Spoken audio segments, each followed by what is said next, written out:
We learned a lot about Civilization 7 today, from new types of buildings, through to a big overhaul in the way that districts work, unique quarters, special towns. Here's everything we learned about city and empire management from Firaxis's hot off the press update. Let's get straight into the good stuff, the gameplay changes. We begin with something that might be familiar to you. If you saw my video earlier this week, towns versus cities. Long story short here, apart from your first settler or founder, every single future city that you settle will actually be a town. It can be upgraded with gold if you want to turn it into a fully fledged city and have its full production and development menus open.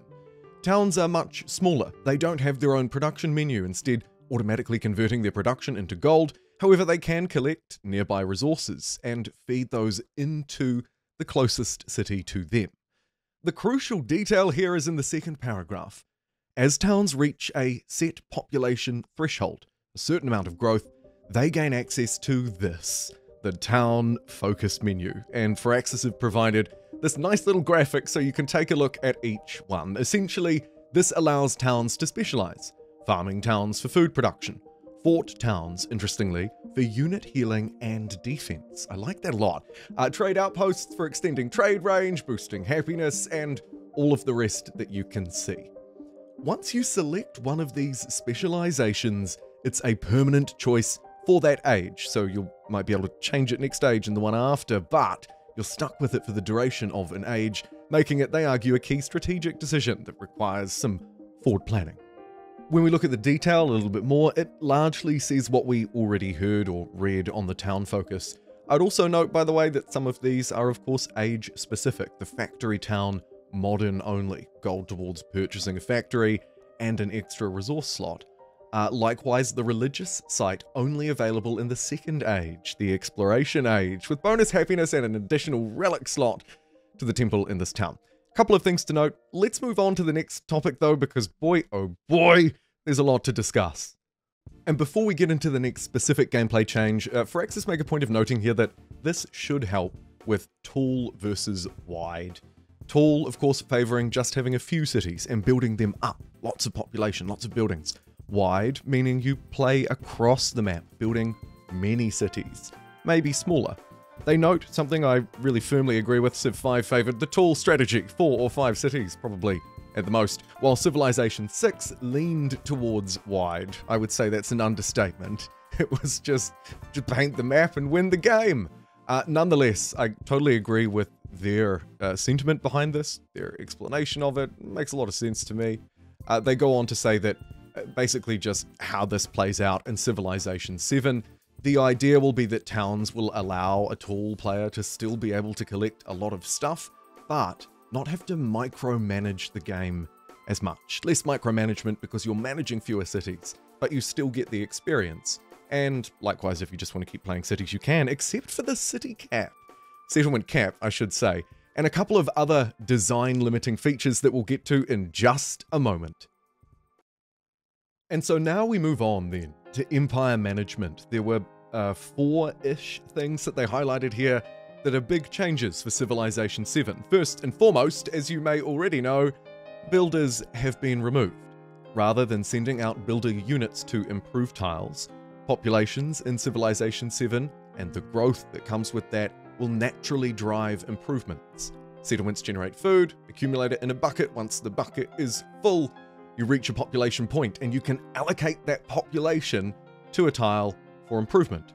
Or they can be assigned as the reintroduced specialists who we'll talk about toward the end of the video, allowing an urban tile to increase its yield.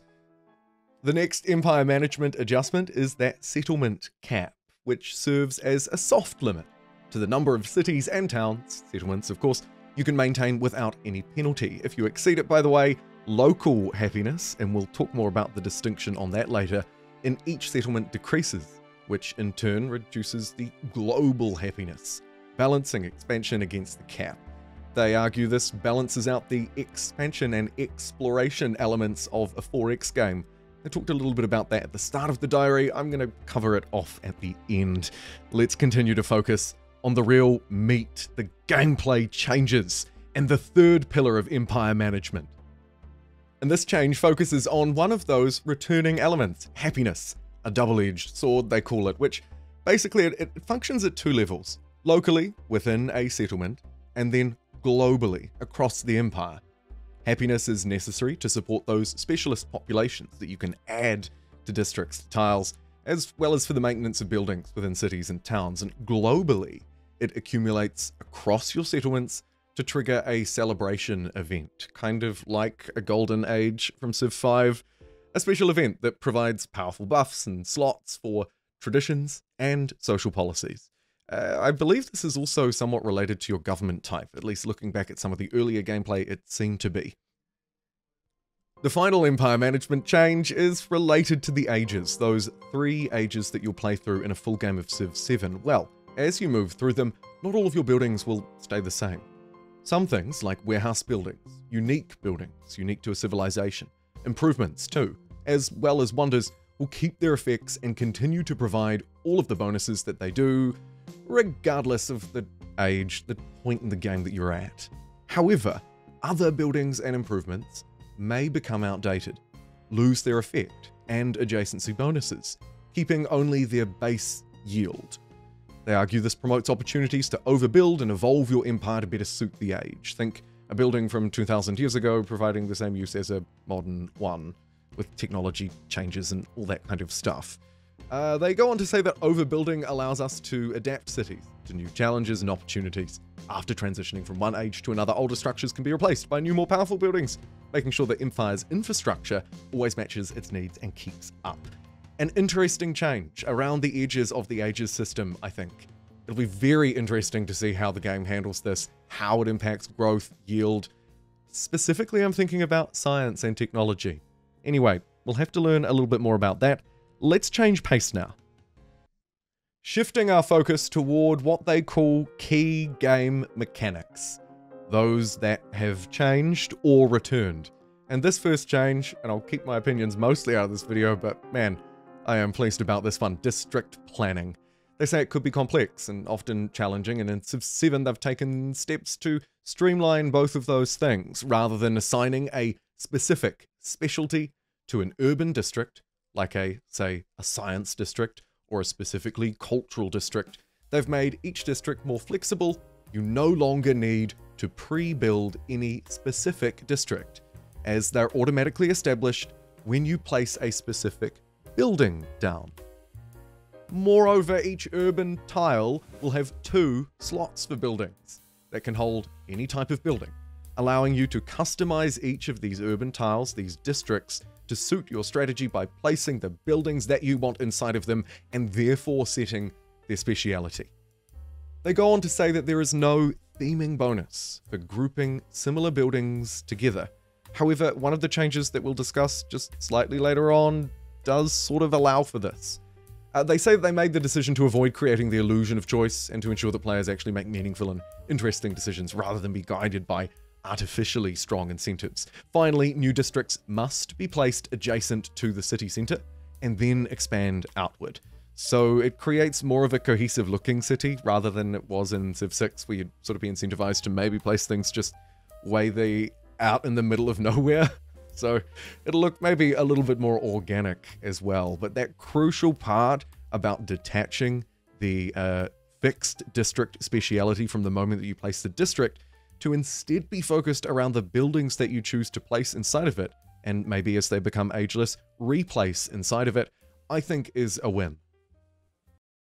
And while there may not be theming bonuses within that, adjacency bonuses do make their return to Civilization 7. This time, rather than being tied to specific districts, the bonuses are granted based on both the natural features as well as player-made structures surrounding them. The bonuses, they say, may start small. Placing specialists on urban tiles can significantly enhance them, making adjacency a key part of developing a city. And in even better news down the bottom there, you don't need to worry about crunching the numbers yourself, for the calculations will be done directly inside of Civilization 7's, somewhat controversial sometimes in the YouTube comments section, UI. So you'll get exactly what you see. Speaking of those specialists, in this part, not necessarily breaking news, of course. We've seen this before in some gameplay that specialists do return to Civ 7.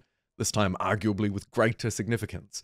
This time you'll allocate population as your city grows to urban tiles that we've largely been talking about in this video, and that creates a specialist who provides a base yield of science and/or culture while consuming some of the city's food and happiness.